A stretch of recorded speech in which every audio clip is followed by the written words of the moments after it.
Hey guys, today we're going to be reading chapter 12 of The Giver. Yesterday we read chapter 11, and Jonas got to experience snow and sunburn and going on a sled for the first time ever. And we found out some weird things that they had in his community have no idea what that is, and they have this idea of sameness. So we'll see if we can learn about some new stuff today here in chapter 12. You slept soundly, Jonas? His mother asked at the morning meal. No dreams? Jonas simply smiled and nodded, not ready to lie, not willing to tell the truth. I slept very soundly, he said. I wish this one would, his father said, leaning down from his chair to touch Gabriel's waving fist. The basket was on the floor beside him. In its corner beside Gabriel's head, the stuffed hippo sat staring with its blank eyes. So do I, Mother said, rolling her eyes. He's so fretful at night. Mother had not heard the new child during the night because, as always, he had slept soundly. But it was not true that he had no dreams. Again and again, as he slept, he had slid down that snow-covered hill, always in the dream. It seemed as if there were a destination, a something, he could not grasp what, that lay beyond the place where the thickness of the snow brought the sled to a stop. He was left, upon wakening, with the feeling that he had wanted, even somehow needed, to reach the something that waited in the distance. The feeling was that it was good, that it was welcoming, that it was significant, but he did not know how to get there. He tried to shed the leftover dream, gathering his schoolwork and preparing for the day. School seemed a little different today. The classes were the same: language and communications, commerce and industry, science and technology, civil procedures and government. But during the breaks for recreation periods and the midday meal, the other new 12s were abuzz with descriptions of their first day of training. All of them talked at once, interrupting each other, hastily making the required apology for interrupting, then forgetting again the excitement of describing the new experiences. Jonas listened. He was very aware of his own admonition. See, there's words I don't even know, guys. Not to discuss his training, but it would have been impossible anyway. There was no way to describe to his friends what he had experienced there in the annex room. How could you describe a sled without describing a hill and snow? And how would you describe a hill and snow to someone who had never felt height or wind or that feathery, magical cold? Even trained for years as they all had been in the precision of language, what words could you use which would give another the experience of sunshine? So it was easy for Jonas to be still and to listen. After school hours he rode again beside Fiona to the house of the old. I looked for you yesterday, she told him, so we could ride home together. Your bike was still there, and I waited for a little while, but it was getting late, so I went on home. I apologize for making you wait, Jonas said. I accept your apology, she replied automatically. I stayed a little longer than I expected, Jonas explained.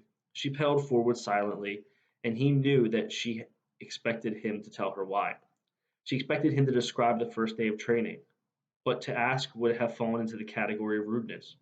You've been doing so many volunteer hours with the old, Jonas said, changing the subject. There won't be much that you don't know already know. Oh, there's lots to learn, Fiona replied. There's administrative work and the dietary rules and punishment for disobedience. Did you know that they use a discipline wand on the old as the same they do for small children? And there's occupational therapy and recreational activities and medications, and they reach the building and break their bikes. I really think I'll like it better than school, Fiona confessed. Me too, Jonas agreed, wheeling his bike into its place. She waited for a second, as if, again, she expected him to go on, when she looked at her watch, waved, and hurried towards the entrance. Jonas stood for a moment beside his bike, startled.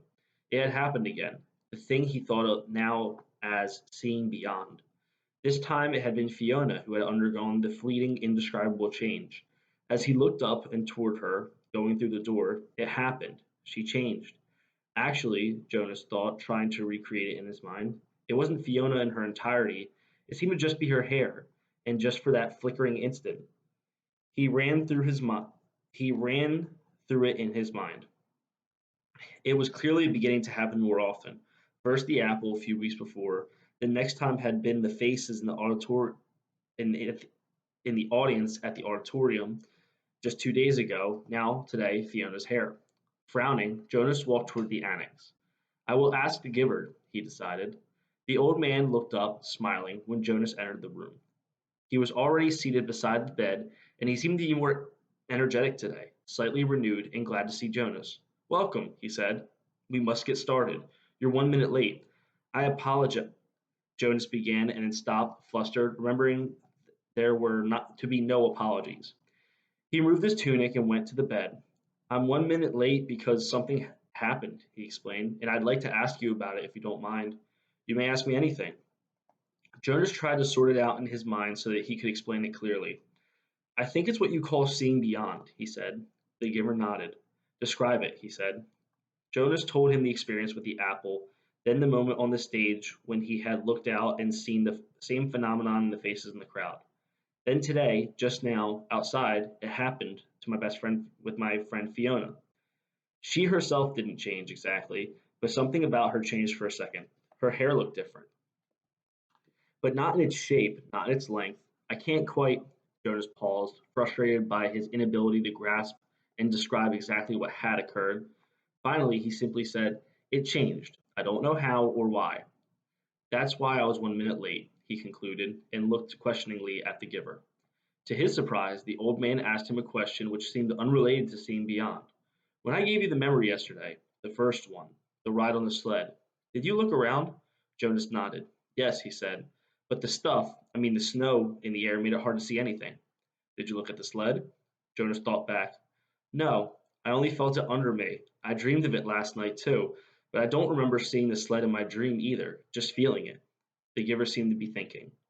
When I was observing you before the selection, I perceived that you probably had the capacity, and what you described confirms that. It happened somewhat differently to me, the giver told him. When I was just your age, about to become the new receiver, I began to experience it. Though it took a different form. With me, it was, well, I won't describe that now. You wouldn't understand it yet. But I think I can guess how it's happening with you. Let me just make a little test to confirm my guess. Lie down. Jonas lay on the bed again with his hand at his sides. He felt comfortable here now. He closed his eyes and waited for the familiar feel of the giver's hands on his back. But it didn't come. Instead, the giver instructed him, call back the memory of the ride on the sled, just the beginning of it, where you're at the top of the hill before the slide starts. And this time, look down at the sled. Jonas was puzzled. He opened his eyes. Excuse me? He asked politely. But don't you have to give me the memory? It's your memory now. It's not mine to experience any longer. I gave it away. But how can I call it back? You can remember last year or the year that you were a 7 or a 5, can't you? Of course. It's much the same. Everyone in the community has one generation memories like those, but now you will be able to go back further. Try. Just concentrate. Jonas closed his eyes again. He took a deep breath and saw the sled and the hill and the snow in his consciousness. There they were, with no effort. He was again sitting in the whirling snow world of snowflakes atop the hill. Jonas grinned with delight and blew his own steamy breath into view. Then, as he had been instructed, he looked down. He saw his own hands, furred again with snow, holding the rope. He saw his legs and moved them aside for a glimpse of the sled beneath. Dumbfounded, he stared at it. This time it was not a fleeting impression. This time the sled had, and continued to have, as he blinked and stared at it again, the same mysterious quality that the apple had had so briefly, and Fiona's hair. The sled did not change. It simply was, whatever that thing was. Jonas opened his eyes and was still in the bed. The giver watched him curiously. Yes, Jonas said slowly. I saw it, in the sled. Let me try one more thing. Look over there, to the bookcase. Do you see the very top row of books, the ones behind the table on the top shelf? Jonas sought them with his eyes. He stared at them, and they changed. But the change was fleeting. It slipped away the next instant. It happened, Jonas said. It happened to the books, but it went away again. I'm right then, the giver said. You're beginning to see the color red. The what? The giver sighed. How to explain this? Once, back in the time of the memories, everything had a shape and size, the way things still do, but they also had a quality called color. There were a lot of colors, and one of them was called red. That's the one you're starting to see. Your friend Fiona has red hair, Quite distinctive, actually. I've noticed it before. When you mentioned Fiona's hair, it was the clue that told me that you were probably beginning to see the color red. In the faces of the people, the ones I saw at the ceremony, the giver shook his head. No, flesh isn't red, but it has red tones in it. There was a time, actually, you'll see this in the memories later, when flesh was many different colors. That was before we went to sameness. Today, flesh is all the same. And what you saw was the red tones. Probably when you saw the faces take on color, it wasn't as deep or vibrant as the apple or your friend's hair. The giver chuckled suddenly. We've never completely mastered sameness, I suppose. The genetic scientists are still hard at work trying to work the kinks out. Hair like Fiona's must drive them crazy. Jonas listened, trying to comprehend. And the sled, he said, it had that same thing, the color red, but it didn't change, Giver. It just was. Because it's a memory from a time when color was. It was so, oh, I wish language were more precise. The red was so beautiful. The giver nodded. It is. Do you see it all the time? I see all of them, all the colors. Will I? Of course, when you receive the memories, you have the capacity to see beyond. You'll gain wisdom, then, along with colors and lots more. Jonas wasn't interested, just then, in wisdom. It was the colors that fascinated him. Why can't everyone see them? Why did colors disappear? The giver shrugged. Our people made the choices to go to sameness before my time, before the previous time, back and back and back. We relinquished the color and then we relinquished sunshine and did away with differences. He thought for a moment. We gained control of many things, but we had to let go of others. We shouldn't have, Jonas said fiercely. The giver looked startled at the certainty of Jonas's reaction. Then he smiled wryly. You've come very quickly to that conclusion, he said. It took me many years. Maybe your wisdom will come much more quickly than mine.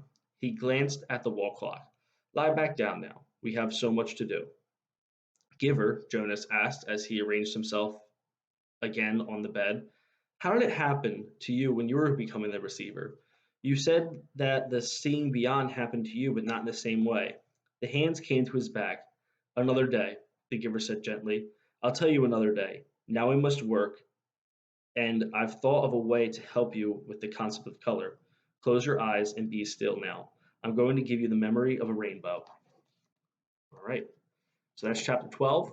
Um, Jonas is checking out and experiencing the color red, and kind of the giver's describing to him like why we don't see colors anymore. So I hope you guys liked it. It's getting really interesting, really good. It's going to keep on getting good in this book. Go ahead and complete your digital journals. See you guys later.